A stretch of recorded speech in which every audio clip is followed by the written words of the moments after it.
Olá, boa tarde a todos, a todas e a todes. Sejam muito bem-vindos a mais uma programação do Ideias.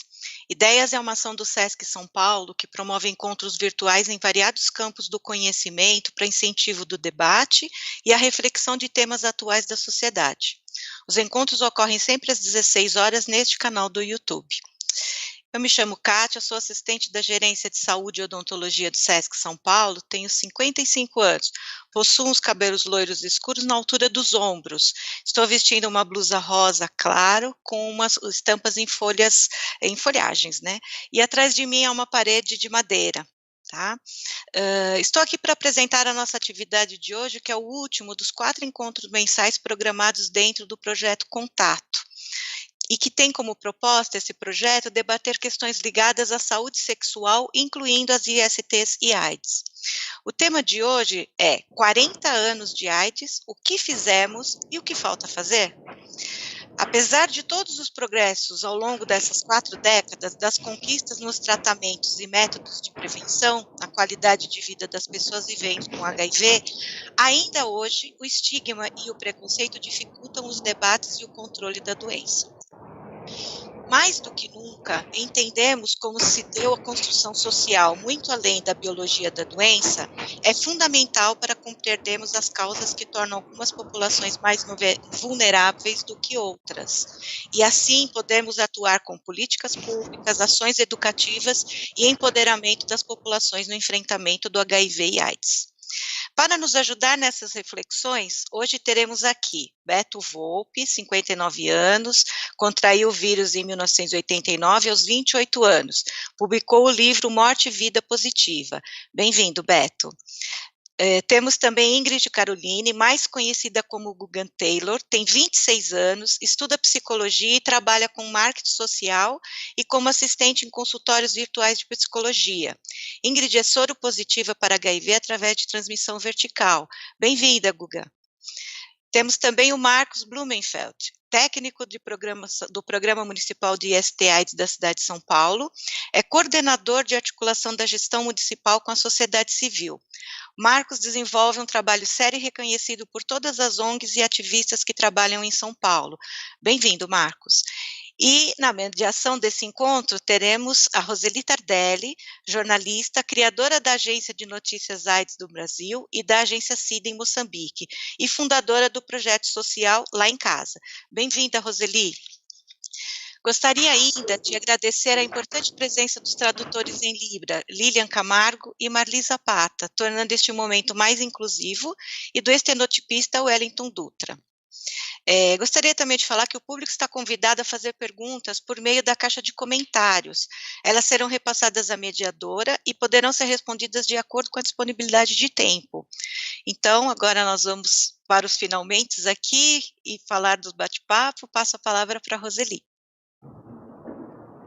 Muito obrigada, Kátia. Muito boa tarde a todos, a todas e a todos. É um prazer estar aqui com vocês nesse SESC em Casa, no SESC Ideias, e encerrando, né, a maratona de conversas que o SESC Ideia trouxe nesses 40 anos da história da AIDS no mundo. Essa, se não me falha a memória, é o 4º encontro que o SESC Ideias promove. Eu até quero conversar com o André, que eu quero republicar tudo aqui na página da Agência AIDS, porque quem não assistiu no SESC, assista com a gente também, que foram debates bastante interessantes, criativos e profundos. E para fechar esse ciclo de conversas nesses 40 anos, trouxemos aí, estamos trazendo aqui para a nossa conversa 4 pessoas que têm uma contribuição bastante significativa para trazer para a nossa conversa, né? Bastante significativa, porque cada um, gente, vive o HIV de uma maneira, né? O Beto é um sexagenário como eu, vive com HIV há mais de 30 anos. A Ingrid é uma garotona, vai se formar agora na faculdade. A Ingrid é parceira da Agência AIDS, do Lá em Casa, em várias ações, está se formando agora em psicologia. E o Marcos fez um caminho interessante, ele saiu do movimento social e foi para a gestão pública. Então, os 3, cada um, dentro do aspecto que lhe é peculiar, tem uma contribuição bastante interessante para trazer para a nossa conversa nesta quinta-feira, um dia depois do Dia Mundial de Combate à AIDS. O que é o dia de... Falando de Dia Mundial de Combate à AIDS, o que é o Dia Mundial de Combate à AIDS para você? Beto Volpi, muito boa tarde, muito bem-vindo, um prazer conversar com você. Você sabe que eu te amo, não é, Beto? Você sabe que nós todos te amamos. Gente, é o ativista mais irreverente, mais alegre, mais feliz e mais terrível que eu conheço. Mas eu vou dizer uma coisa para vocês, tudo que ele consegue, tudo que ele quer, ele consegue. Porque ele tem esse jeitinho dele, assim, de contar piada, de fazer história, de ser irreverente, mas, graças a Deus, segue conosco na Terra e faz diferença para o bem na vida de um monte de gente, ele vai contar para vocês. Tudo bem, senhor Beto? Abre o microfone para nós, abre. Abre seu microfone para nós, por favor.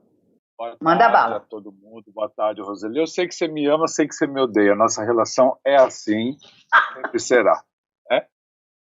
E apenas para me descrever a quem está assistindo, eu tenho meus cabelos enloirecidos pelo sol brilhante aqui do litoral de São Paulo. Eu tenho uma cutis de pêssego bronzeadíssima, quase dourada. O mesmo acontece com o sexy par de ombros lindos que vem se entrever através da minha camisa machão branquinha. Né? Esse sou eu. A 1º de dezembro é um dia assim, de celebrar muitas vitórias, muitas conquistas. Há 32 anos com HIV, eu passei, acho que pela maior parte, acho que por todas as fases. Né? A fase onde não existia, onde as únicas pessoas que tinham esperança que eu sairia daquela eram minha mãe e o meu médico, ou seja, as duas opiniões mais suspeitas do mundo. Né? E aí chegou o medicamento, a alegria de ter uma chance de retomar a vida. Aí logo depois os efeitos colaterais, que em mim se manifestaram com precocidade, porque com precocidade eu tive acesso ao coquetel através do meu plano de saúde. E agora nós estamos realmente vivendo um momento muito legal para as pessoas vivendo com HIV. Nós temos medicamentos menos tóxicos agora. Eu vou passar a tomar um comprimido por noite, né? Para quem já tomou 40 por dia, meu amor, um comprimido do coquetel por noite está excelente, né? Mas os desafios continuam, né?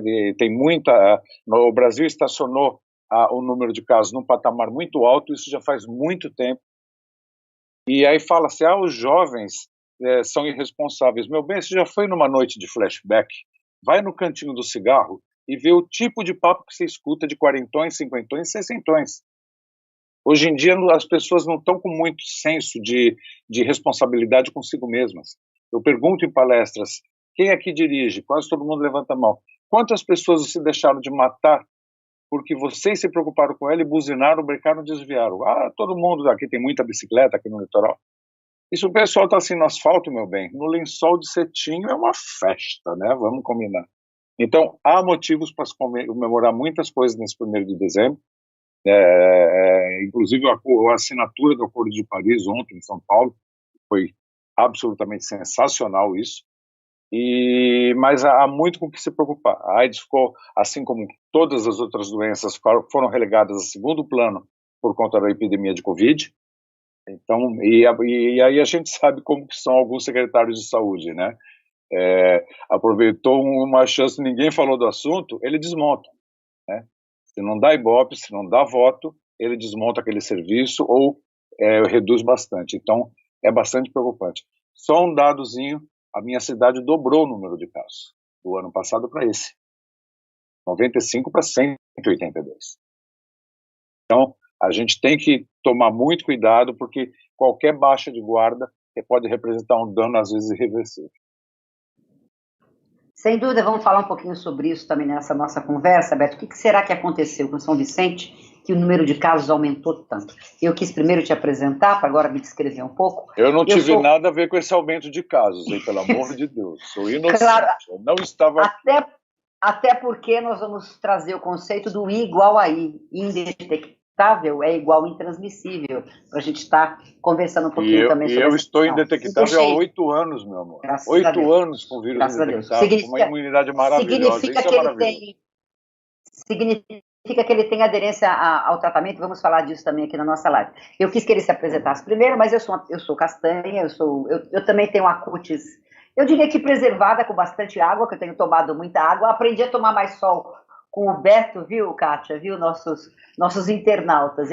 Como ele mora na praia, ele absorve a vitamina D todo dia, viu, Guga? Todo dia, Marcos, porque a gente conversa bastante. O Beto é um dos personagens de uma websérie que lançamos ontem no CineSesc, HIV 40 anos, AIDS e suas histórias. E por conta dessa conversa, eu acabei conversando mais com ele e estando mais próxima dele nessas últimas temporadas. Então, eu aprendi a tomar sol com ele também. Bom, então, eu sou castanha, meu cabelo é mais ou menos no ombro, eu estou com uma blusa verde, até porque o meu time foi tricampeão no último sábado, então eu estou homenageando o Palmeiras todos os dias desta semana, em todas as aparições públicas que eu tenho feito. Mas vamos lá. Marcos, você vai bem? Muito boa tarde, muito obrigada pela tua presença aqui conosco. Marcos, você passou do ativismo para a gestão pública. Então, primeiro eu queria que você contasse para nós um pouco como é que foi essa sua transição. E como é que você, hoje, como cogestor de um programa, cogestor no sentido de estar trabalhando por políticas públicas no maior programa de combate à AIDS da América Latina, que é o programa da cidade de São Paulo, em função do número de casos que tem aqui, não é? São Paulo é a cidade que mais concentra número de casos de HIV na cidade, no Brasil e, consequentemente, na América Latina. Como é que foi essa sua transição e como é que é um 1º de dezembro frente à gestão municipal? Obrigada pela tua presença. Boa tarde, Roseli, boa tarde, Beto, boa tarde, Guga, boa tarde, Kátia, boa tarde a todos. Agradeço o convite, Kátia e Jair, para participar aqui do Sesc Ideias. Foi um processo até muito tranquilo, né? Acho que quando eu me descobri soro positivo, eu tinha em média 24 para 25 anos e eu fui para o GIV, né? Tive muito apoio dos meus amigos na época, então consegui superar de maneira relativamente bem aquele momento, porque dentro do ONG você encontra uma acolhida muito grande, você está com seus pares, você se sente bem em dialogar com aquelas pessoas e você vai encontrar apoio. Então acho fundamental que todos conheçam o trabalho das ONGs que existem aqui na cidade de São Paulo e no Brasil como um todo, porque lá você vai encontrar pessoas, pares seus, que vão poder te acolher, muitas vezes em espaços outros que você não tem. Eu fui muito bem acolhido na época, quando eu tive o meu resultado, também pelo SUS. Tive uma médica maravilhosa, que foi quem me deu o resultado, e posteriormente acabei vindo trabalhar com ela, a doutora Rosana Del Bianco, ela que me deu o resultado na época. Na época eu fui indicado para ir para um grupo de estudos, que naquele momento o ambulatório do HC, do Hospital das Clínicas, estava sendo aberto para um grupo pequeno, ao qual eles iriam acompanhar por um período muito grande, e eu ainda estou lá, no HC, no Hospital das Clínicas, sou acompanhado por lá. E, posteriormente, na época eu trabalhava no sistema bancário, e depois eu saí do sistema bancário, na época daquele fatídico 11 de setembro, e depois um amigo nosso em comum, que também foi do GIV, estava aqui na gestão, me convidou para vir trabalhar, que é o Gil Casimiro, que hoje se encontra no Departamento Nacional, me convidou para vir trabalhar aqui na coordenadoria, na época programa, hoje Coordenadoria Municipal de ST/AIDS, e foi muito gratificante para mim trabalhar aqui, compor essa equipe de profissionais maravilhosos, comprometidos que tem aqui, né? Eu sou muito suspeito, às vezes, para falar, porque eu acho que aqui, além de ter sido muito bem acolhido, a experiência que você traz como indivíduo vivendo com HIV para o grupo ajuda em pensar em políticas. Não que eu vou trazer todas as respostas, mas as pessoas perguntam, então, o que você acha disso? O que você pensa disso? O que você pensa sobre essa política? Então, você tem um olhar de uma pessoa vivendo com HIV e AIDS que toma medicamento e que tem uma vida normal. Felizmente, eu não tive nenhum problema com a medicação quando passei a tomar medicamentos, né? Foi muito tranquilo para mim, até foi bem diferente do que para a maioria das pessoas. Na época, o medicamento que eu já passei a tomar já era um medicamento mais moderno, esse de 1 comprimido por dia hoje, né? E eu tive sonhos maravilhosos na época, assim, que o Beto iria adorar saber os detalhes dos meus sonhos.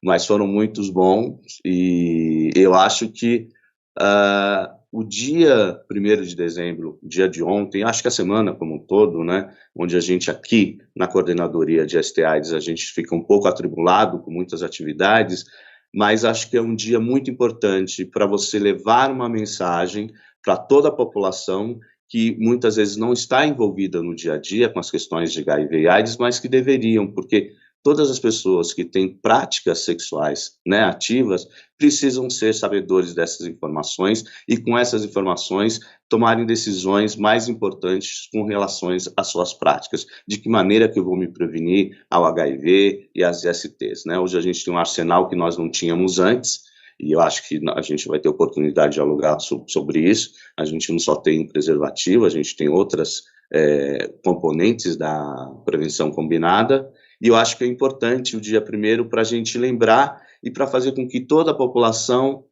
pare um minuto, pense sobre isso e leve esse diálogo e o conhecimento absorvido para os outros 364 dias do ano, né? Eu acho que lembrar também daqueles que se foram e fizeram muito, porque perdemos amigos ao longo desses anos, né? Perdemos pessoas queridas, perdemos artistas, cantores, pessoas que eram símbolos da nossa geração e que, de alguma maneira, contribuíram para que hoje eu esteja aqui vivo, aqui junto com vocês, tendo uma vida ativa, trabalhando e contribuindo para a sociedade. Eu acho isso muito importante. Obrigado. Perfeito. Obrigada, Marcos. Duas informações que acho que é importante a gente trazer para vocês que estão acompanhando esse Sesc Ideias pela internet. Primeiro, GIV é o Grupo de Incentivo à Vida.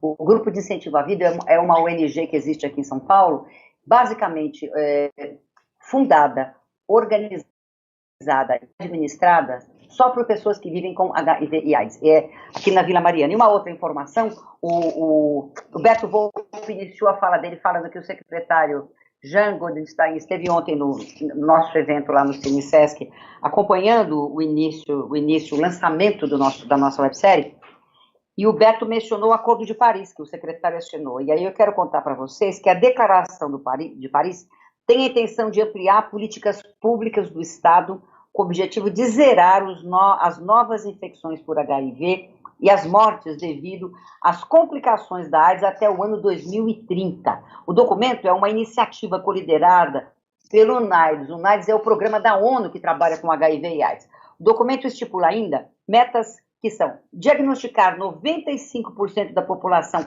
que vive com HIV e AIDS, tratar 95% da população diagnosticada e zerar a carga viral de 95% dos pacientes que fazem tratamento contra o HIV. São Paulo é o primeiro estado do Brasil a assinar a nova versão da declaração, que teve as metas atualizadas este ano. Até o ano passado as metas eram 90, 90, 90. Primeiro estado, mas eu sei que a Prefeitura de São Paulo, que a cidade de São Paulo já assinou a carta, esse Acordo de Paris há algum tempo.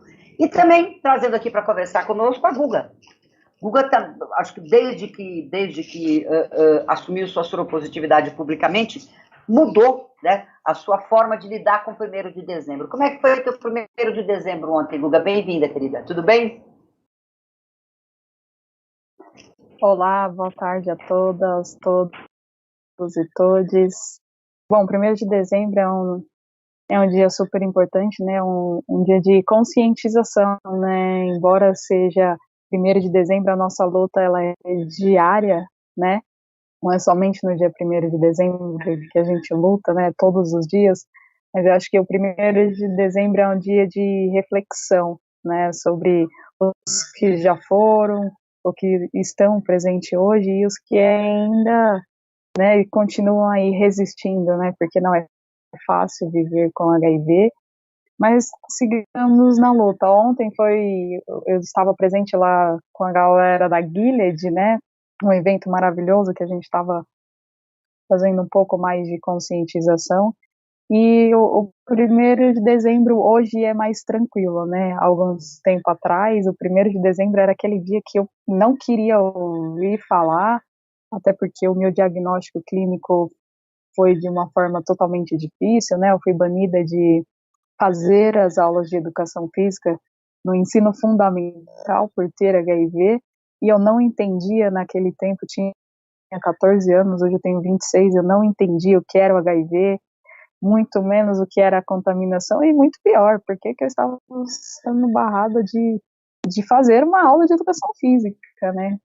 Então, acho que o dia 1º de dezembro é um dia super importante hoje, né? Porque quando você se aceita, o mundo te aceita, né? E acho que nada melhor. Acho que o mais difícil foi o preconceito próprio, né? Porque a gente tem o estigma, a gente tem o preconceito da própria sociedade em si, mas quando você tem um preconceito com você mesmo, acho que é a parte mais difícil. E hoje estou aqui, né, para contar a história, para falar que viver com HIV não é um bicho de 7 cabeças, como a sociedade em si fala, né? E sigamos na luta. Roberto, a Guga acabou de dizer que viver com HIV não é mais um bicho de 7 cabeças. Já foi. E penso, do tempo que eu conheço, tanto você quanto o Marcos, vocês dois vivenciaram isso. A Guga acabou de contar para nós um momento de preconceito, de discriminação que ela teve quando ela não pôde assistir a aulas na educação física, porque a escola, sem nenhum tato, sem nenhum cuidado, acabou primeiro revelando o diagnóstico dela para outras pessoas e segundo impedindo ela de fazer a educação. Você vivenciou alguma situação explícita de preconceito assim, Beto? Logo de cara. Tive meu diagnóstico em novembro de 89 e aí me licenciei, peguei uma licença médica para ver o que eu ia fazer da vida, né, do que me restava dela, porque naquela época você não pensava nada além de meses de vida. É muito louco isso na cabeça. Só me permite uma observação. Uma coisa que não mudou nesses 40 anos é o momento do diagnóstico. O chão some debaixo da pessoa hoje da mesma forma como sumiu para mim há 32 anos. Justamente por causa de todo esse preconceito, estigma que a Guga acabou de falar. Mas voltando ao assunto, qual que é o assunto mesmo? Peraí. Se você sofreu, Sim, então, e aí eu tirei essa primeira licença. Trouxe alguma discriminação. Eu tirei a primeira licença e precisei renovar a licença no INSS em São Paulo, na cidade de São Paulo. Era um gigante de concreto no centro, lá no Glicério, e eu cheguei lá me sentindo a menor, menos importante das pessoas, né? Cheguei lá tudo, Luiz Alberto, lá fui eu atrás do cara de branco, né, que alguém ia me salvar. Fui estendendo a mão para cumprimentar, ele, não, atrás da linha amarela. A perícia médica do INSS de pessoas vivendo com HIV era feita com uma faixa amarela pintada no chão a 2 metros dele. Falei, uau, se aqui é assim, imagina na Jamaica, meu bem. Então esse foi o primeiro que eu tive. O resto, assim, eu seguindo ainda o que a Guga falou, quando a gente se assume, se os outros não aceitam, a gente está andando para eles. Às vezes eu ia jogar vôlei, eu costumava jogar vôlei de praia lá aqui na Praia de Tararé, e quando eu entrava sempre tinha 1, 2 que saía alegando cansaço, coisas assim, sabe? Encontro que quando você falava caía fora, mas aí eu passei a usar, é legal você redefinir as armas dos outros, né? Pegar a arma do outro e transformar em sua. Quando eu assumi logo de cara, publicamente, a condição de HIV positivo, desculpa, eu usava isso para combater o preconceito mesmo, né? Eu não tinha, você não dá importância para o preconceito e acaba jogando isso de volta para as pessoas, então é muito legal isso aí. Então, assim, preconceito, sofri várias discriminações, mas nada que me abalasse, né? Porque meu corpo é fechado, meu bem. Amém. De todos nós tem que ser. Marcos, viveu alguma situação semelhante? Eu estou lembrando aqui uma vez que eu fui... Bom, eu entrei nessa história toda de AIDS porque eu perdi um irmão na década de 90. Os convênios médicos não atendiam as pessoas que viviam com HIV e AIDS e a nossa família protagonizou uma discussão pública com a Golden. Nós ganhamos em primeira instância, eles ordinariamente recorreram. Nós ganhamos em segunda instância porque o meu irmão se dispôs a aparecer, participou de uma reunião pública foi na frente de um juiz e se mostrou, enfim. Então, Viramos notícia por conta disso. A partir daí eu mudei minha trajetória, eu que sou jornalista, fui a primeira mulher que apresentou Roda Viva, apresentei vários programas na TV Cultura, trabalhei no Jornal Estado de São Paulo. Então eu trouxe a minha experiência de comunicação e fundei uma agência que fala só de AIDS, como a Kátia colocou no início da nossa conversa. E eu me lembro uma vez, Marcos, que eu vou passar a palavra para você já, que uma vez eu levei meu irmão no shopping, ele já estava bem adoentado, aquela figura do Cazuza, sabe? Aquela imagem do Cazuza que a gente tem. Ele já estava bem magro e meio chumbo, acho que era o AZT que deixava as pessoas com aquela coloração, né? E eu me lembro que foi uma situação, Guga, bem desagradável, Beto, bem desagradável, porque todo mundo no shopping fica olhando pra gente. Aí ele me olhou assim, falou assim, compramos lá alguma coisa, ele gostava de donuts, compramos um donuts, compramos e levamos embora, ele fez assim, aí entramos no carro e ele falou assim, tá vendo por que eu não gosto de sair? E me lembro que aí eu trabalhei bastante isso com a minha terapeuta, não é? Quer dizer, era muito mais difícil do que é agora, mas mesmo assim, gente, uma pessoa que vive com HIV e AIDS não sai dizendo que vive com HIV e AIDS. Se você tem uma cardiopatia, tudo bem.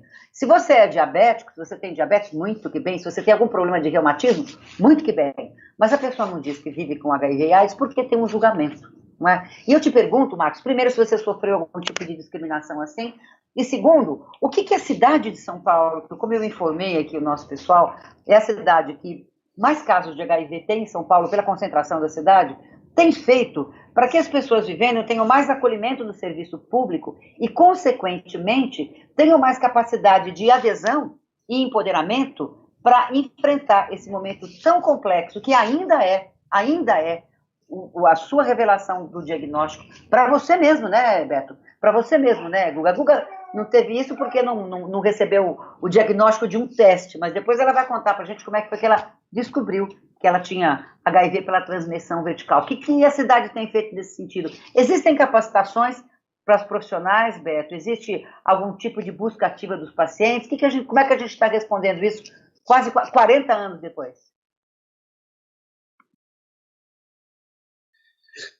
Sim, Roseli, assim, pessoalmente, eu devo ter passado por poucas situações, na verdade, de discriminação. Acho que isso foi muito mais próximo da questão de parcerias sexuais, né, que eu posso assim dizer, onde você leva essa questão e aí a pessoa não reage muito bem e, né, delicadamente, à medida do possível, se esquiva de ter qualquer tipo de relação, de atividade sexual com você. Mas você tem que fazer como o Beto diz, né? Você usa a arma do outro a seu favor e vida que segue e vamos seguir adiante.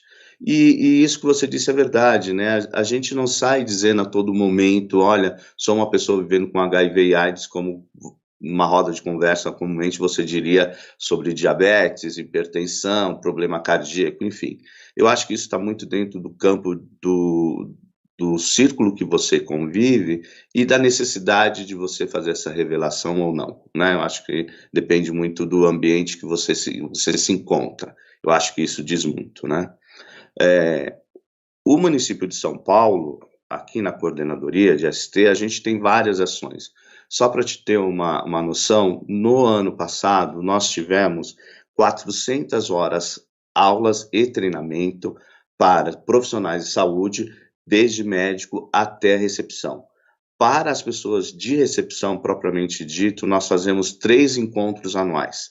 Esses encontros são justamente para trabalhar desde o acolhimento inicial da pessoa no serviço de CTA e no SAI, para que ela se sinta à vontade e se sinta acolhida ao entrar dentro do serviço de saúde que trata dessas questões de STIs, né?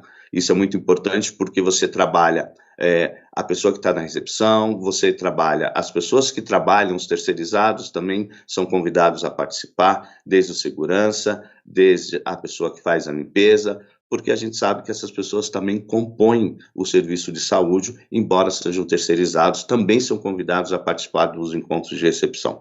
Então, a gente faz esse trabalho desde sempre, desde que nós estamos aqui com a nossa coordenadora Maria Cristina Batti, a gente voltou com nossas atividades de treinamento para recepção e de treinamento para todo o corpo técnico das unidades. Então, isso tem sido muito bom e muito produtivo para trabalhar essas questões de preconceito, discriminação, enfim, isso nos ajuda muito. Temos um trabalho também que nós realizamos de vinculação, né, para que a gente liga para as pessoas que desistiram do tratamento, que abandonaram o tratamento. Então, a gerência da unidade tem um sistema de formação no qual ela busca as pessoas que não estão vindo às suas consultas, que não estão vindo buscar os seus remédios, e existe uma equipe que trabalha somente com essas pessoas, perguntando o que aconteceu, por que você desistiu do tratamento, o que está impedindo você de vir, você quer remarcar a sua consulta, qual o melhor dia, qual o melhor horário. Então, existe todo o trabalho feito aqui no município de São Paulo, na coordenadoria, para que essas pessoas voltem para o tratamento que elas têm, né? Para que elas voltem a tomar antirretroviral, que tenham uma vinculação ao serviço de saúde e que ela se sinta acolhida aqui conosco. Então, isso é o que o município tem feito, além, é claro, de que nós temos agentes de prevenção, que são pessoas que da comunidade, que tem um perfil para poder dialogar as questões de prevenção e dialogar com os pares. Então, jovens que dialogam com jovens, profissionais do sexo, HSH, gays. Então, a gente tem todo um cuidado desde do momento da assistência até o momento da prevenção. Então, a gente tenta, de todas as maneiras, de acordo com as possibilidades e recursos que nós temos, fazer o melhor para a população do município de São Paulo e para quem por aqui também passa. Uma vez que o município de São Paulo, só para ter, a gente está dentro de uma pandemia, que ainda não acabou, que é a pandemia de Covid, mas os serviços da rede municipal de São Paulo não fecharam nesse período. Pelo contrário, nós continuamos abertos na normalidade e acabamos atendendo pessoas de outros municípios vizinhos que, por algum motivo, naquele período do auge da pandemia, tiveram serviços parcialmente ou totalmente fechados alguns dias por conta da equipe de lá estar com problemas com a pandemia. Então, eles foram absorvidos dentro do serviço daqui da rede municipal especializada, onde eles puderam pegar o medicamento deles e, como tudo, integrado ao SUS, e assim não houve prejuízo para ninguém, nem para o munícipe aqui nosso, nem para qualquer um que estivesse transitando ou precisando dos nossos serviços. Perfeito, perfeito. Muito legal isso aí, Marco. Ô, Beto, o Silvio Nobre, tudo bem, Silvio? Bem-vindo, obrigada pela sua participação aqui nessa conversa conosco. Silvio Nobre pergunta o seguinte: as políticas de conscientização e prevenção das IST-AIDS estão reduzindo nos últimos anos ou é impressão dele? Abre para nós, Beto. Abre o microfone para nós. Desculpa. Não. É que a gente tem que treinar para abrir e fechar, mas vamos lá. A história de abrir e fechar já foi meu tempo, meu bem, eu já estou aposentado. Eles querem saber se estão reduzindo as políticas de prevenção, se estão sendo reduzidas nos últimos anos, ou se é a impressão dele. É a impressão? Eu acho que não é impressão, não somente as campanhas, mas como a visibilidade da AIDS nos meios de comunicação, de uma forma geral. Antigamente você via manchetes no dia 1º de dezembro. Hoje em dia você vê a nota de rodapé no máximo. Pode até ter uma matéria legal lá dentro, mas na capa você não vê quase nada, tudo. E as campanhas também seguem por aí. Acho que poderia ser feito muito mais coisa, já que a gente tem tantas mídias. Hoje em dia o que não falta é veículo de comunicação, tem de tudo que é tipo. Está melhor que Neston. Então acho que não é impressão sua não, Silvio. Agora, se me permite pontuar duas coisinhas. Uma é que o Marco falou no começo, eu gostaria de saber os detalhes do sonho dele. Querido, bora compartilhar nossos sonhos, queridinho, né? Sonho que se sonha junto vira realidade, bonitão. E no bloco na coisa anterior, eu me perdi um pouco, desculpa a demência do HIV, a questão de usar a arma do inimigo a seu favor. Cada vez que eu falava para uma pessoa que eu estava mantendo uma relação, já o terceiro encontro, quarto encontro, vou abrir para ver qual que é. Tá bom, não tem problema não, eu te ligo, tá? E aí eu te ligo atrás do outro, né? E no começo isso me amargurava, mas com o tempo, falo, opa, que filtro legal que eu tenho, né? É uma boa maneira de espantar logo de cara pessoas que não têm estrutura, pessoas desequilibradas, pessoas uó, né, tudo. E a mesma coisa aconteceu comigo quando eu caí doente em 96. Com 7 anos de infecção, tive uma série de oportunistas, mas assim, na primeira delas, o tanto de amigo que eu tinha, porque tinha cocaína na história, né, meu bem? Aí era cheio de gente em volta. E eles desapareceram. E conforme foram avançando as internações, reduz as pessoas que ficaram do meu lado, além da minha família, a essa mão, e sobra dedo. E por muito tempo isso amargurou. Eu falei, opa, em um determinado momento pensei, isso foi a melhor coisa que podia ter me acontecido. Mostrou quem é realmente meu amigo. Quem são as pessoas que eu posso contar como amigo. Né? E não foi fácil, porque afinal de contas foram 3 AVCs, 2 cânceres e 25 cirurgias, né, meu bem? E eu, graças a Deus, eu tenho amigos, tenho parentes suficientes para me dar apoio e superar tudo isso. Silvio, um abraço para você. E o seu bom humor nato, não é, o Beto? Ah, não tenha dúvida, meu bem. É só eu mesmo para contar piada de câncer na quimioterapia, né? Olha, aliás, depois você escolhe uma piada leve para contar pra gente aqui. Depois, calma. Ai, de salão, de salão. Calma, com calma. Ô, Guga, tanto o Beto, quanto o Marcos, quanto algumas outras pessoas que a gente conhece, convive, meu próprio irmão, não é? Receberam um diagnóstico positivo. É um recorte do HIV. Outro recorte são as pessoas que vivem com o vírus que causa AIDS, o HIV. E vocês vejam aí, gente, o tempo inteiro eu falo de pessoas vivendo com HIV e AIDS. Por quê? Por que eu falo isso, gente? Porque HIV é o vírus e AIDS é a doença. Do mesmo jeito que o coronavírus é o vírus que causa a doença que é a Covid. Então, uma coisa é a pessoa viver com HIV, outra coisa é desenvolver a doença que é a AIDS. Então, a gente sempre faz essa pontuação, porque senão o povo acha que é a mesma coisa. Não é, não é. São questões, são nomenclaturas diferentes que é importante a gente estar explicando para vocês. Do mesmo jeito que é fundamental a gente contar para vocês o seguinte: pelo amor de Deus, não me chame uma pessoa que vive com HIV diaidético, por favor. Por favor.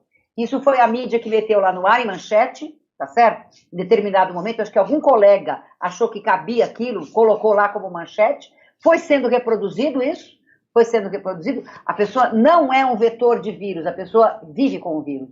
Então, você chamar a pessoa de aidética é pejorativo, é feio, é preconceituoso. Quando nós lançamos a agência AIDS, eu fui lá no Jô. Não sei se você lembra disso, Marcos, não sei se você lembra disso, Beto. Fui lá no Jô, dei uma entrevista pro Jô, e ele vira e fala assim, mas a pessoa que toma, que enche a cara é chamada de pé d'água, que enche a cara, não sei o quê, e ela não se incomoda. Eu falei, olha, Jô, cada um que se incomode ou não com as formas de ser, de se colocar na vida, mas a pessoa que vive com AIDS, ela não é um vírus, ela apenas porta um vírus, então é uma forma preconceituosa, sim, de se referir a uma pessoa vivendo com HIV e AIDS. A forma é vivendo com HIV. Nem portador o pessoal gosta mais. Outro dia eu estava com a Marina Vergueiro em uma live, numa empresa, e nessas perguntas que vêm, né, Beto, Marcos e Ingrid e internautas, a pessoa fala assim, mas como é que eu chamo você? Aí eu falei assim, o nome dela é Marina Vergueiro. Chama ela pelo nome dela. Não é melhor assim, Guga? Não é melhor assim, Marcos? Não é melhor assim, Beto? Então, Guga, você. Uma coisa é receber um diagnóstico no centro de saúde, depois de ter vivenciado uma relação de exposição, e etc, etc e tal. Outra coisa é nascer com vírus por transmissão vertical, que é da mãe para o filho. Aliás, a cidade de São Paulo zerou a transmissão vertical, daqui a pouco o Marcos fala um pouquinho disso conosco aqui, mas como é que você descobriu o seu diagnóstico? Como é que foi para você essa vivência de descobrir um diagnóstico tendo nascido com HIV?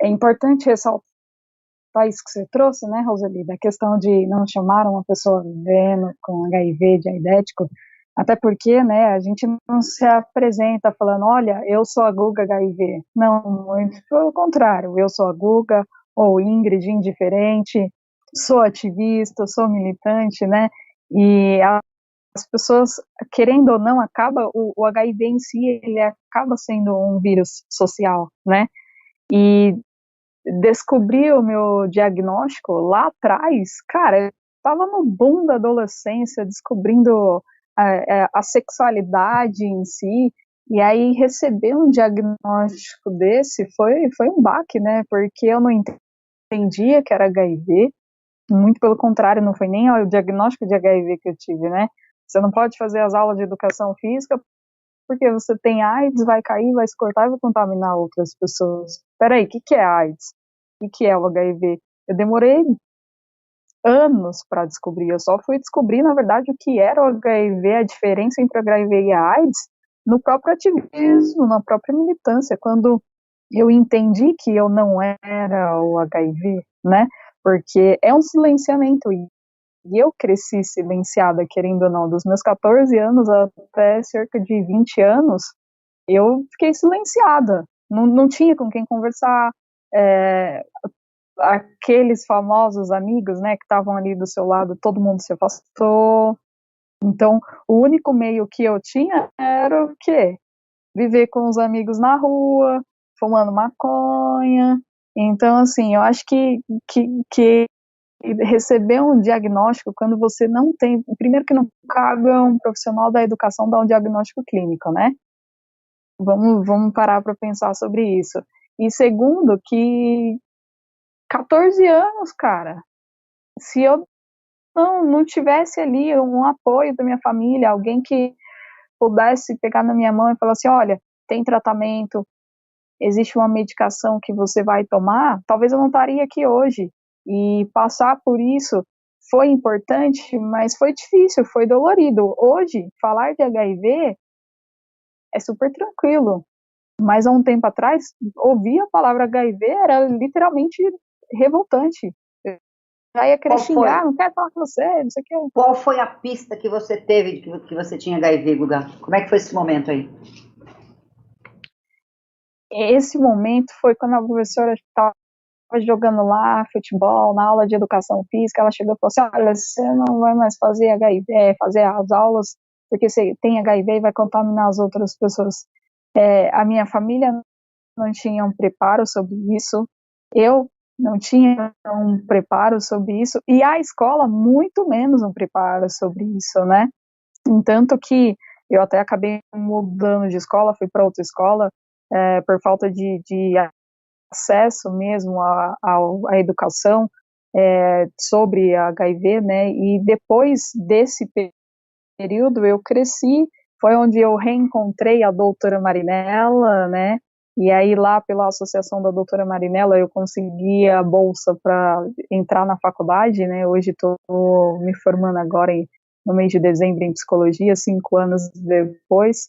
E quando o meu primeiro ano da faculdade, eu comecei a questionar quem eu era, quem era o mundo, qual era o poder que aquela professora, aquela diretora tinha de me proibir de fazer as aulas. Então, eu fui lá atrás na história, eu voltei lá atrás e fui fazer uma entrevista com essa professora, porque eu queria entender ela enquanto uma professora de educação física, permitiu que isso acontecesse, queria entender enquanto a diretora de um ensino público, permitiu que isso acontecesse.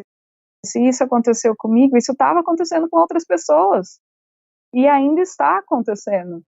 E aí, enfim, a forma que elas alegaram é que o Estado não prepara os seus profissionais, e aí fui para a diretoria de ensino, protocolei lá a denúncia da diretoria de ensino, foi para a Secretaria de Educação, Secretaria da Saúde, da Secretaria foi para a Defensoria Pública do Estado de São Paulo, né, e na Defensoria Pública fizeram uma intervenção nas escolas no município, né, então, onde os profissionais da educação foram capacitados sobre direitos humanos, HIV e AIDS, outras ISTs, né, porque não adianta a gente falar somente de HIV, né, tem várias outras doenças infecções sexualmente transmissíveis, né, e cheguei na Alesp, junto com a equipe jurídica da deputada Érica Malunguinho, pressionaram a Defensoria Pública para que a Defensoria Pública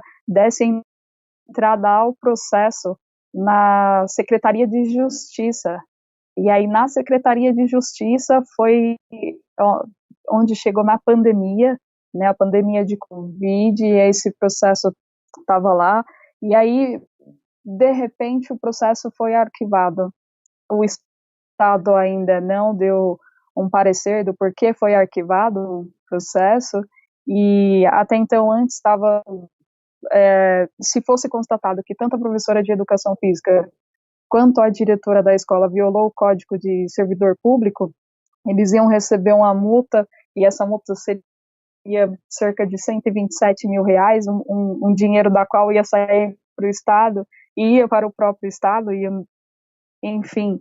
E aí o processo foi simplesmente arquivado. Agora é recorrer, continuar lutando, né, porque a luta não para, e se aconteceu comigo, isso pode estar acontecendo com qualquer outra pessoa, e a gente tem que barrar todo preconceito, estigma, discriminação. Eu tive oportunidade, tive pessoas ali ao meu lado, Roseli Tardelli, maravilhosa, que nos momentos mais difíceis esteve ali me mostrando que a vida jamais deve ser mais forte que a AIDS, né? Então eu acho que é isso, assim, você poder ser protagonista da sua própria história, né? Não ser vitimismo. Porque eu poderia ser vitimista, eu poderia estar lá atrás chorando, falando, nossa, que saco, caramba, eu nasci com HIV, e agora? Não, eu nasci com HIV, não vou falar que é fácil, porque não é fácil você tomar remédio todos os dias, né, como você comer um doce. Imagina que você está comendo esse doce todos os dias. Vai chegar uma hora que você vai enjoar. É onde você tem que ter um emocional ali muito bem trabalhado, e hoje faço parte do projeto Lá em Casa, né, enquanto estagiária de psicologia, e poder compartilhar a minha história com as outras pessoas, e também tem hoje a psicologia na minha vida, né, para poder dar esse apoio emocional para os que precisam e não tem essa força de vontade de viver e vencer, né. Então eu acho que a nossa história ela é preenchida de muita luta, e vamos para cima, continuar lutando, porque é um vírus e nada pode ser mais forte que isso, né? A vida é linda. É linda mesmo, é linda mesmo. A Guga trouxe uma questão interessante, que é a medicação, Beto, medicação, Marco, e eu queria falar com vocês um pouquinho. A partir de 96, né, ontem a gente fez um webinário aqui também na agência, e nós falamos das 4 décadas e as especificidades das 4 décadas. A primeira década tragédia, que foi o que a gente vivenciou, falta de medicamento, falta de atendimento por parte de convênio médico, eu acho que o início e a consolidação do preconceito, que é o que perspassa essas 4 décadas, mas a partir de 96 a gente tem um grande atenuante, que é a entrada dos antirretrovirais, que é a combinação da medicação, que faz com que as pessoas que antes morriam por conta da AIDS passem a viver com o HIV e com a AIDS, e mais com o HIV, porque a doença que é causada pelo HIV acaba sendo barrada ou segura e tudo mais pela medicação, não é? E aí a gente esbarra numa questão bastante complexa, que é a adesão. Acho que o Beto podia falar um pouquinho, Marco, primeiro, porque na nossa websérie o Beto conta que ele já tomou 40 remédios por dia, e hoje ele toma 3 ou 2, fora os outros remédios que por questão de envelhecimento e de continuar vivo, acaba tendo que tomar pelas questões de cronificação da sua própria história fisiológica, não é? Mas por que é importante, Beto, ter adesão à medicação? Bom, perguntar isso para uma pessoa que viveu 7 anos portando uma doença fatal, progressiva, sem remédio, né? Como eu disse, as únicas pessoas que acreditavam que ia ter solução eram minha mãe e o médico, quer dizer, era nada. Mas, assim, o coquetel surgiu na hora certa. Em 96, eu comecei a ter as oportunistas. Em maio, eu tive uma pneumonia muito forte. Sobrevivi à pneumonia e ao hospital público aqui de São Vicente. E aí depois eu tive uma neurotoxoplasmose, né? Toxoplasma é um bichinho que todo mundo tem, mas quando a imunidade baixa, ele vira um monstro, né? E me pegou em agosto, em setembro eu tive outra, e em novembro eu tive uma candidíase extremamente forte, que me tirou 30 quilos em um mês. E eu fui considerado paciente terminal. E 3 dias apagado no hospital. E ainda tive um outro episódio de neurotóxico que me paralisou o lado direito todinho. Mas nesse meio todo dessas oportunistas, apareceu o coquetel. E que lentamente foi recuperando, falando, gente, está subindo, que desde que eu comecei, nem tinha exame para mensurar a carga viral e o CD4, né? Eu fui surgindo aos poucos, eu falava, tem um lugar lá no Imirim, que um laboratório que está fazendo exame assim, a gente corria para lá e tal, e realmente, com o surgimento do coquetel, a minha condição clínica laboratorial ficou maravilhosa, foi subindo o CD4, subindo, e agora o problema é que vieram os efeitos colaterais. Efeitos colaterais no início eu uma vez perguntei à doutora Márcia Rachid no congresso, falei, eu tenho uma adesão sensacional, eu amo tomar remédio, né? Eu odiava, mas diante de uma falta, opa, agora eu amo, ainda bem que tem.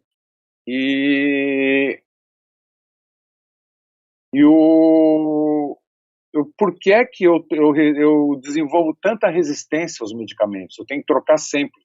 Trocar de doce, né, Guga? Eu tenho que trocar meus doces toda hora. E ela falou, infelizmente, a gente sabe hoje que quem participou da primeira fase de medicamentos, que era um tentativa e erro, desenvolveu um perfil de resistência mais alto, mais baixo. Então, eu toda hora estava tendo que trocar medicamentos, tudo. Então, isso me trouxe muitos problemas físicos. Eu tenho problemas ósseos muito sérios, já fiz várias das cirurgias que eu fiz foram do quadril para baixo. Mas isso não se deve apenas ao meu envelhecimento normal. Hoje sabe-se, eu tive o prazer e a honra de organizar e coordenar o primeiro Seminário Nacional de Eventos Adversos em HIV, AIDS e Hepatites, e lá foi demonstrado, através de várias pesquisas, que a simples presença do HIV no organismo dispara um processo de aceleração metabólica. É mais ou menos assim, se você dirige um carro 1.000 km por dia, ele tem um desgaste X. Se você dirigir 10.000 km por dia, ele vai ter um desgaste Y. É nesse Y que a gente está. Então, assim, eu fiz cirurgia de catarata antes dos meus pais. Eu tive fratura por osteoporose severa aos 38 anos. Ei, menino, castanho, jovem, o que essa osteoporose está fazendo aqui? Fora uma série de outros problemas, como a desordem lipídica, meu colesterol chegou a quase 500, meus triglicéridos bateram nos 2.760, na época da estavudina. Quer dizer, é uma série de reações que comprometem o nosso organismo. Daí a necessidade de tomá-los corretamente, e não somente, é aí que a gente fala, não é somente remédio, a gente não quer só remédio, a gente quer qualidade de vida. Então você tem que mudar hábitos. Eu mudei eu abandonei quase todas as minhas adições, né? E eu procuro ter uma alimentação mais saudável possível. Eu pratico exercício na medida do possível, gostaria de praticar mais, agora vou começar a praticar um pouco mais, que o verão é assim mesmo, né? Então você tem que ter, e principalmente, você tem que manter a tua mente arejada. Você tem que, eu fiz no meu segundo câncer, eu fiz uma radioterapia no AC Camargo. E radioterapia você vê as mesmas pessoas durante uns 3, 4 meses. E eu falo pouco, sou introvertido, tudo, não sei como conseguia me comunicar com as pessoas, né? E eu falava para ele, gente, a gente está no melhor lugar da América Latina para se tratar de câncer. Aqui tem os melhores equipamentos, tem os melhores profissionais, mas nada disso adianta se aqui dentro a gente não der, que nem a Katy Perry fala, né? É a chama que tem que acender, que vai fazer isso tudo. Eu já cansei de ver gente morrendo e vou tomar essa bosta que não vai adiantar nada. E engoliu o remédio. Não adiantou. Né? A nossa essência tem que estar comprometida com tudo isso. senão não vira. Marcos, por que a adesão é importante? Eu queria que você conceituasse um pouco o I igual a I, que a Organização Mundial da Saúde trouxe para nós nos últimos 2 anos e que fez toda a diferença para diminuir um pouco e consideravelmente, eu acho, o estigma que todas as pessoas que vivem com HIV e AIDS tiveram e têm no decorrer desses 40 anos. Por favor. Eu acho assim, essa pergunta que você fez é muito interessante em relação ao I igual a I, uma vez que as pessoas que estão em tratamento há mais de 6 meses e com a sua carga viral indetectável, elas não transmitem o vírus do HIV para mais ninguém em relações sexuais, né, desprotegidas, sem o uso do preservativo. Isso é muito importante porque você tira muito do estigma que existe em cima da pessoa vivendo com HIV e AIDS, como se ela fosse um transmissor, como se ela fosse um mosquito da dengue, igualar a pessoa a um mosquito da AIDS, né? Eu acho que é mais ou menos isso. Eu acho que quando a Organização Mundial da Saúde traz isso, ou seja, a ciência traz a luz, traz o conhecimento, através disso, você diminui muito o estigma e preconceito em cima dessas pessoas. Então, foi muito importante trazer isso. E isso é uma resposta importante para a epidemia de AIDS no Brasil e no mundo, na cidade de São Paulo, em todos os locais, porque você quebra a cadeia de transmissão. Eu acho que tem 2 coisas importantes sempre para dizer. O início do tratamento, precocemente, ele tem primeiro que é o benefício individual. O benefício clínico para aquela pessoa que toma o medicamento, né? Os medicamentos hoje são bem mais toleráveis do que era antigamente. Eu sou contemporâneo da época do Beto. Felizmente, eu tenho um organismo que não precisou entrar com medicamento no primeiro momento. Eu pude ter uma escolha do melhor momento para entrar com o medicamento.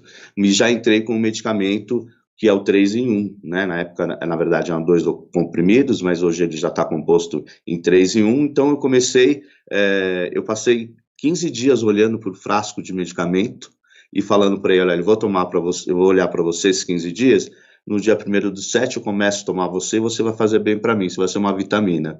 E foi assim que eu tive uma boa relação com o meu medicamento, assim como o Beto também encontrou a maneira dele de ter uma boa relação com o medicamento, e é claro, melhorar hábitos de vida, eu não consegui diminuir os doces, mas enfim, e ter uma qualidade de vida um pouco melhor. Mas eu acho que essa coisa, essa informação do I igual a I, ela tem que ser disseminada diariamente em todos os espaços.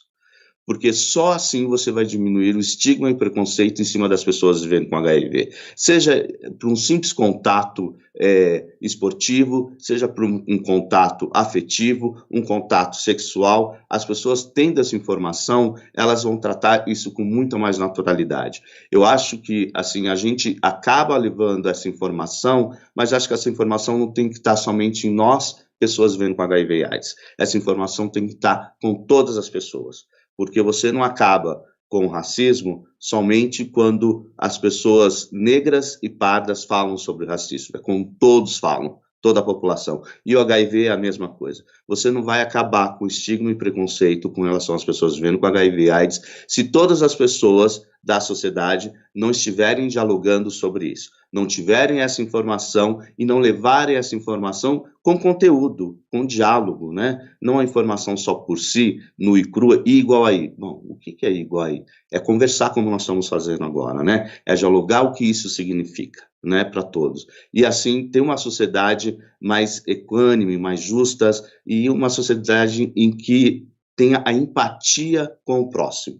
E a gente cria a partir daí, onde todos têm que falar, não somente nós. Eu acho que o SESC está de parabéns, a Agência de Notícias da AIDS está de parabéns, porque vocês levam essa informação, você, Roseli, o ano inteiro leva essa informação para todo mundo, faz um trabalho sensacional para a sociedade, mas o SESC também, fazendo aqui no SESC as ideias, mas eu acho que a gente tem que falar isso mais vezes, mas outras pessoas também falarem, outros meios de comunicação, como foi dito anteriormente, né? A mídia não fala muito. Acho que a mídia fala, viu, Beto, é que ela gosta de falar de tragédias, né? Mas ela não gosta de falar de acertos, de coisas positivas muitas vezes, né? Então, quando a gente diz essa grande mídia, né? É claro que existem muitas mídias comprometidas, como a gente está tendo aqui, nesse momento, que falam, sim, do I igual a I, falam da melhoria da qualidade de vida das pessoas, de novos medicamentos que existem, que são menos agressivos às pessoas e que todos podem viver muito bem em sociedade. Eu acho que é isso. Beto, quero complementar a fala do Marco aqui. Ontem inclusive, eu recebo os jornais do mundo inteiro todo dia e dei uma olhada. Então, assim, aqui no Brasil, que eu vi, a Kátia, a Cláudia Colucci fez uma reportagem interessante lá na Folha de São Paulo, e essa reportagem foi manchete na Folha. Não vi que o Globo deu manchete sobre AIDS, nem o Estadão. O Globo deu, a Thalita está me dizendo que o Globo deu manchete na primeira página também. E a Thalita lembrou aqui, antes nós tínhamos uma compilação de informações, e todo dia o mundo produzia mais ou menos 26 reportagens sobre o tema HIV e AIDS.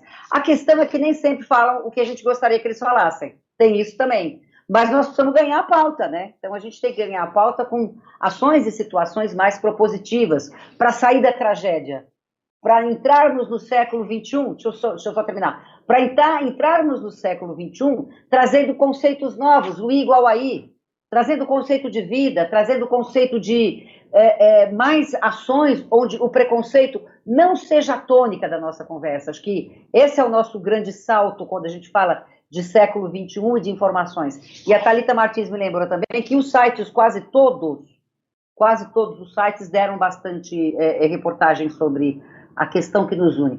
Agora, o duro, Kátia, é que normalmente a mídia faz isso só no 1º de dezembro, né? Mas a gente está aqui para pautar a mídia, para ajudar os colegas a não escrever aidético, para dizer para os colegas que tem histórias bonitas como os da Ingrid, para mostrar as histórias bonitas que mostramos na websérie, para mostrar as ações interessantes que faz o programa municipal, para mostrar as ações pontuais, propositivas e solidárias que faz o SESC, que faz o SENAC, que eventualmente fazem outras instituições. Então, acho que é isso, né?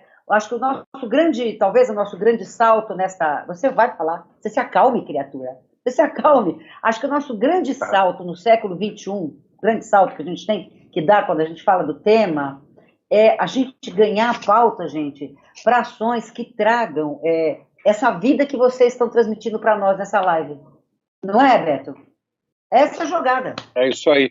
Eu não entendo como, até hoje. Eu lembro na época do Dr. Disseu Greco, quando ele ocupava a AIDS no Ministério da Saúde, não lembro se era coordenadoria ou diretoria, sei lá o que era.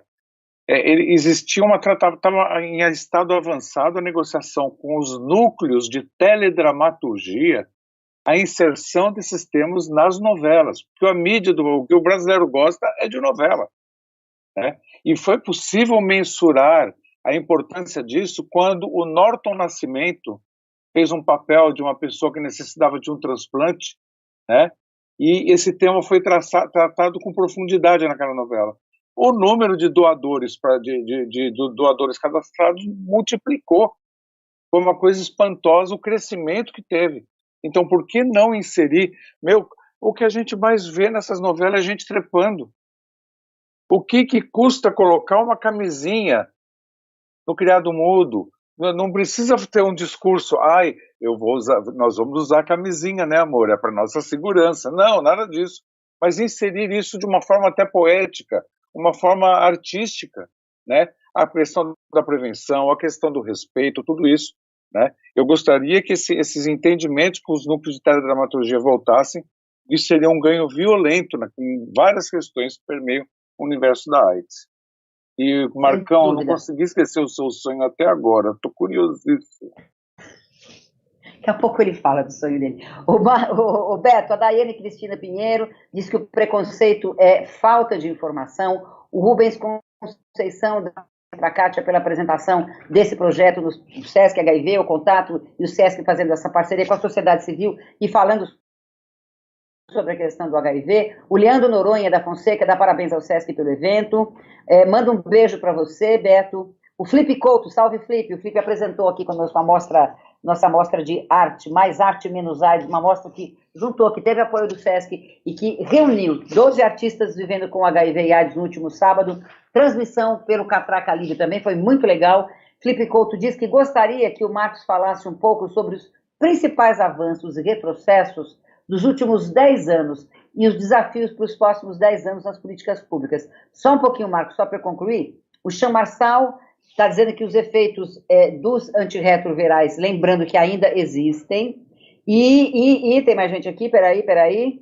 O Felipe disse que, Marcos, que você foi a primeira pessoa que ele ouviu falar sobre o I igual a I, e que foi mais ou menos em 2016, e que na época ele inclusive ficou com o pé atrás, que depois ele foi se informar e viu que realmente I é igual a I, e agora nós todos disseminamos esse conceito com muita tranquilidade. Bom, Marcos, Felipe Couto quer saber, gostaria que você falasse um pouco mais sobre os principais avanços e os principais retrocessos dos últimos 10 anos e os desafios para a próxima década, quando a gente fala de política pública. Olha, eu acho que assim, eu acho que a gente tem alguns avanços importantes para mensurar, como próprio, a gente acabou de falar do igual I, a massificação dessa informação para todas as pessoas que nós conhecemos e por pessoas que não vivam com HIV, mas sejam pessoas que convivem com HIV e AIDS, que tenham empatia pelo próximo, né? Eu acho que a gente tem avanços como agora, por exemplo, no município de São Paulo, como você bem mencionou, nós recebemos hoje o comunicado do Departamento Nacional de Doenças Crônicas, Hepatites, HIV e Hepatites Virais, de que a cidade de São Paulo, mais uma vez, ganha um certificado de eliminação da transmissão vertical do HIV e AIDS aqui na cidade de São Paulo. Então, é um avanço quando você consegue fazer um trabalho massivo, um trabalho comprometido para você eliminar a transmissão vertical. Se nós conseguimos uma cidade como São Paulo, onde nós temos 12 milhões de habitantes, é possível conseguir nas cidades médias e pequenas desse país. Então, acho que isso é um avanço e existem políticas públicas capazes de fazer isso, né?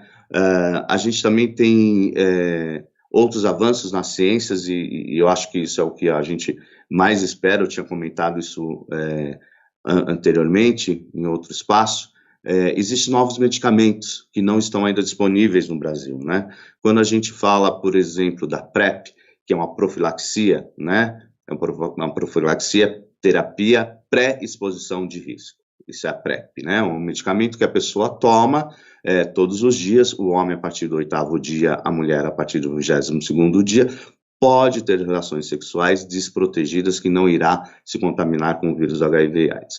Então, eu acho que a PrEP é um avanço muito grande, né? Eu acho que ela combina junto com o igual aí de maneira muito positiva para o avanço da gente conseguir eliminar a AIDS no Brasil, e sabendo que existe no exterior já a PrEP injetável, e eu espero que tão logo seja possível a gente possa incorporar isso também aqui no Brasil, porque a gente está falando de um medicamento profilático que é importante para todo mundo, né?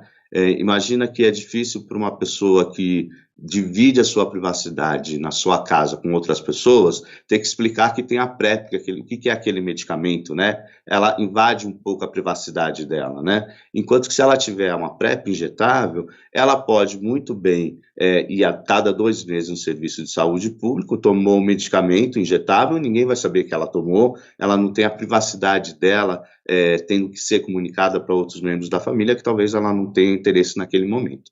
Então, acho que isso é um avanço, esse medicamento existe, e eu torço para que tão logo ele esteja aqui também incorporado pelo SUS e a gente possa fornecer isso para a população de São Paulo e de todo o Brasil, é claro. Isso é um grande avanço. Eu acho que retrocessos que a gente tem estão muito mais no campo social, né? No campo de que a gente vive um momento e que ele não é agora, eu acho que agora ele culminou, né? Mas a gente vê um retrocesso muito careta, né? De como uma sociedade que está se fechando para a pluralidade, uma sociedade que está se fechando para a diversidade. Então, a gente está num momento difícil, mas eu acho que nós vamos superar isso também. Acho que esse movimento, não queria falar, mas já dizendo, esse movimento religioso, que é uma parte apenas, não é todo, né? A gente sabe que é um segmento específico que não quer levar essa discussão para as escolas, que não quer levar essa discussão para os espaços de cultura, porque a saúde tem que ser dialogada também nesses espaços, né? E a gente tem mecanismo, temos profissional, temos capacidade, o que está impedindo essa caretice que se entrou, de alguma maneira, neste momento. Mas eu tenho certeza que a gente vai superar isso. Então, acho que o retrocesso para falar é esse, mas ele é mínimo, né, diante de tantos avanços que a gente tem e que a gente pode fazer uso dele. Então, acho que a gente tem que, nós, gestores municipais e estaduais, dialogar junto com o Departamento Nacional para que eles adquiram novos medicamentos, para que eles adquiram a PrEP injetável, e a sociedade civil fazendo também o papel dela, que é também cobrando para que isso aconteça o mais breve possível. Então, eu acho que tem esses avanços bacanas, viu, Felipe? E eu acho que a gente pode vislumbrar um futuro bem melhor do que a gente podia pensar anteriormente, porque a ciência trouxe isso para nós. Então, cabe agora a gente fazer com que chegue ao indivíduo, porque já está aí. É muito diferente de quando, na época, nós recebemos um diagnóstico de HIV positivo, eu e o Beto não tinha medicamento, o medicamento que chegou, a gente tinha que tomar, e tinha todas as consequências que teve, né, que o Beto sofreu. Então, eu acho que hoje a ciência já mostrou que é possível e a gente tem que fazer uso dele. Tem que fazer chegar na mão de quem precisa, daquela pessoa que está na periferia, daquela pessoa que precisa desse medicamento para não se contaminar com HIV. Acho que é isso. Marcão, não vamos esquecer que nós vivemos num país que 13% da população acredita na Terra plana. Então, tem que investir muito em educação e cultura, que senão esse país não vai. Mas nós temos capacidade para isso. Nós temos. Sim. Então, assim, a gente precisa muitas vezes entender que às vezes é um momento de parar, observar e criar estratégia no melhor momento e colocá-la em prática. E nós temos capacidade para isso. O Brasil já teve outros momentos mais difíceis e conseguiu superar. E nós vamos conseguir, tenha certeza. Não, eu não tenho dúvida, viu, Beto? Eu espero que esses 13% que acreditam que a Terra seja plana, não é? E se tiver alguma pessoa vivendo com HIV e AIDS entre esses 13%, que ela possa se apropriar dessas informações todas, e mesmo pensando assim, que seja aderente à medicação para poder arejar e ampliar a cabeça e passar por esse momento complexo que a gente está vivendo. A gente é otimista, né? Vamos lá. Beto, é o seguinte, a Cris do Quiosque está dizendo, já te mandando parabéns, diz que conhece o seu trabalho, de sua luta há mais de 35 anos e diz que tem muito orgulho de ser sua amiga. Cris do Quiosque fala isso. Ele derrubou o celular dele, mas já trouxe de volta. Roberto, daqui a pouquinho eu vou encerrar, e para não, como eu falei que você é um camarada, na realidade ele é um ator, ele é um performer, viu, gente?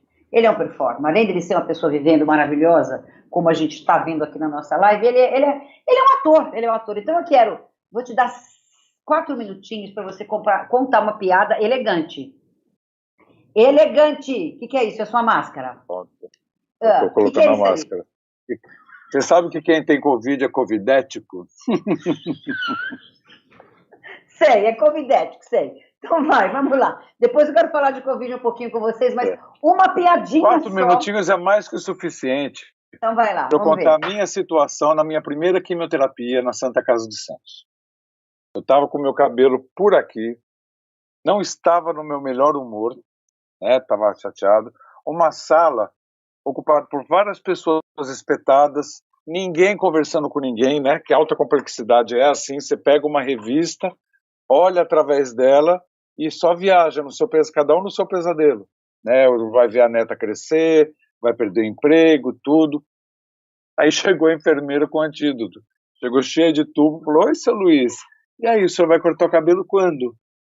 Eu falei: uai, precisa, falaram para mim cair tudo sozinho.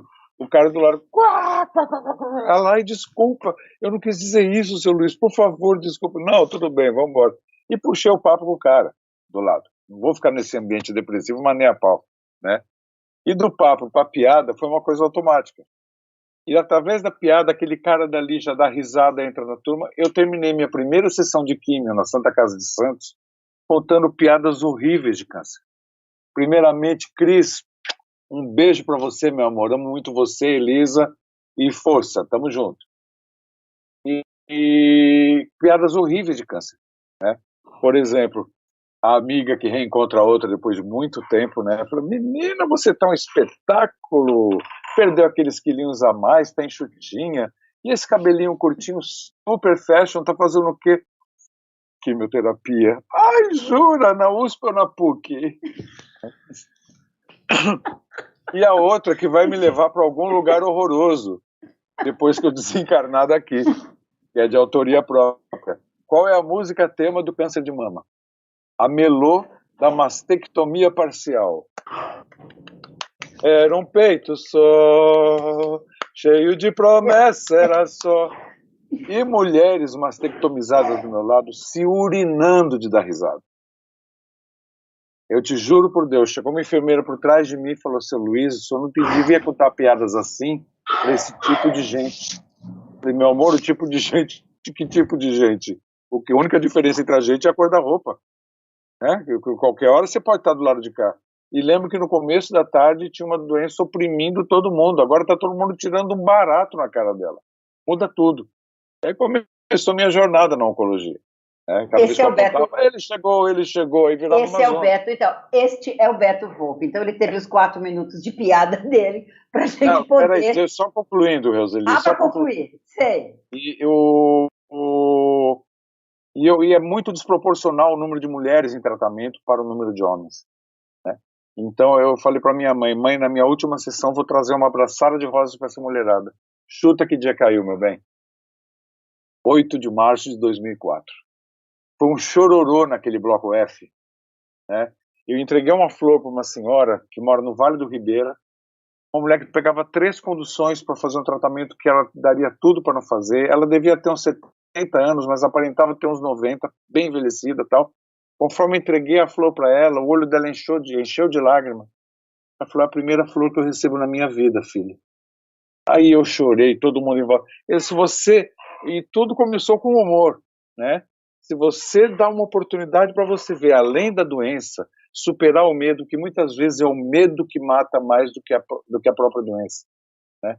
Você joga um humor, aquela névoa do medo desaparece um pouco e você consegue vislumbrar várias formas de evoluir a si mesmo e de procurar trazer boas coisas para as outras. Porque eu acredito que só tem medo da morte e da doença quem sabe que está em débito consigo mesmo. Quem não aproveitou as oportunidades que a vida deu para ela fazer alguma coisa, ela não fez por medo ou por não vou fazer. Esse é o Beto Volpi. Marcos, a Márcia Blum, sua irmã, está dizendo que está acompanhando a nossa live, está te dando parabéns e está dizendo que tem muito orgulho de você. Olha que legal. A Faravaz está dizendo que a gente não tem que chorar, que o amor dessa humanidade é maior que a doença. Não tenho dúvida. É maior do que o desprezo na rua e nas instituições. Conte sempre com o amor e a solidariedade dessa humanidade. Uma mensagem que veio de Guiné-Bissau. A gente está falando para a África, aliás. África que precisa de vacina urgente. Gente, algumas frases que eu quero trazer para a gente encerrando a nossa conversa. Guga Taylor, o HIV acaba sendo um vírus social. O Beto Volpi, já tomei 40 remédios por dia. O surgimento do coquetel fez diferença para a nossa história de saúde. O Marcos Blum, precisamos massificar a informação que ia igual aí para que todos saibam a importância deste novo conceito. Quero agradecer a Andréa Nogueira, do Centro de Pesquisa e Informação do SESC, a Maria Odete, que é gerente de saúde, agradecer a Kátia Dutra, que nos apresentou, a Fabiana, o Jair Moreira, o Rodrigo e o Marco Colonna, que fizeram aí a transmissão conosco. E para a gente ir encerrando, vocês viram como eles são prolixos, os três? Como eles são prolixos? Então, agora a gente vai fazer um grande desafio para vocês. Só contar uma história antes, que nós estamos em 2001 e o projeto Contato começou lá atrás, em 1995. Né? Eu lembro que nós ajudamos a divulgar, a gente fez aí uma parceria, Contato... Quando eu nasci, hein? Quando você nasceu? Aí, tá vendo, Guga? Quantos anos você tem? 27, né? 26? 26. Uma parceria que 26. nós fizemos. Eu tinha fundado uma ONG naquela época, antes de fazer agência, eu fiz uma ONG que chamou os Parceiros de Vida, e a gente andava pelos interiores aqui de São Paulo, levando informações e arte e cultura, que a arte ajuda muito, muito, muito a transformar com o Parceiros de Vida. Então, o Contato está lá atrás, e se não me falha a memória, foi uma pessoa que trabalhava na equipe do SESC, um homem que teve HIV, que criou o projeto, o Contato, e que acabou falecendo depois, e que o projeto está aí até hoje, graças a Deus e a boa vontade de toda a equipe do SESC, que a gente sempre agradece muito. Na figura do Danilo Miranda, que é nosso diretor regional, que é o mais atormentado do mundo, é o cara que eu mais atormento no mundo, é o Danilo, coitado do Danilo, mas eu amo ele sabe que eu amo ele, eu amo todos vocês. E na figura também do empresário Abraham Scheiman, que é o grande maestro dessa estrutura toda que é o SESC e o SENAC em São Paulo, e que faz um trabalho da gente tirar o chapéu e aplaudir sempre. Então, agora, senhores, os senhores e a senhora que foram prolixos, falaram muito bem esse tempo inteiro. Então, uma palavra só. Vou fazer 3 ou 4 perguntas, conceitos, e aí uma palavra só. Viver com AIDS é, Marco?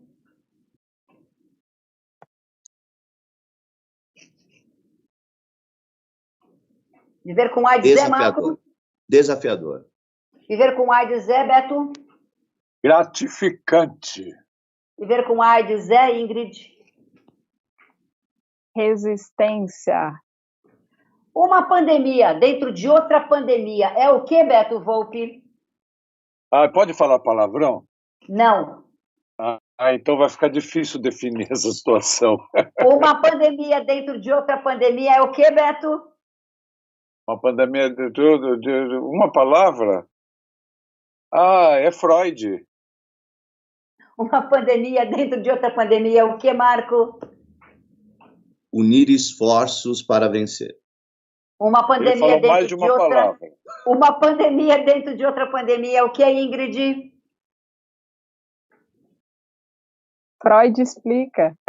É isso aí, é Freud. O que você pensa para a AIDS nos próximos 10 anos, Beto? Cura. Marco, o que você pensa para a AIDS nos próximos 10 anos? Cura. Ingrid, o que você pensa para a AIDS nos próximos 10 anos? Cura! Que legal. Muito obrigada. Muito obrigada. Muita saúde para todos vocês. Muito obrigada ao SESC pelo convite. Estaremos sempre juntos e juntos, juntas e juntos. E um ano que vem melhor para todos nós, com mais saúde, não é? Com mais ânimo, com mais alegria e com mais vontade de transformar o mundo e principalmente transformar o nosso Brasil para melhor. Muito obrigada, obrigada. Grande beijo. Valeu. Que maravilha, né, gente? Como é bom a gente ouvir um pouco desse assunto. E a Roseli não me perguntou, mas eu também falo, Roseli, é cura, e cura, e cura, porque é isso que a gente espera, né? Que a gente vai conseguir chegar lá sim. E enquanto a gente não chega, a gente vai conversando muito sobre esse assunto e falando muito mais dentro das oportunidades que a gente tiver.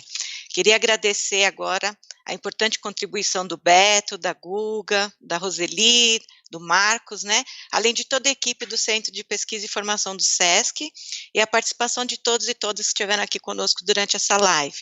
E convidamos a avaliar esse encontro por um questionário que se encontra no link na descrição desse vídeo, que assim auxilia o SESC a melhorar as suas ações. Tá? Acompanhe a programação do SESC Ideias nas redes sociais do SESC São Paulo. Tenham todos uma boa tarde.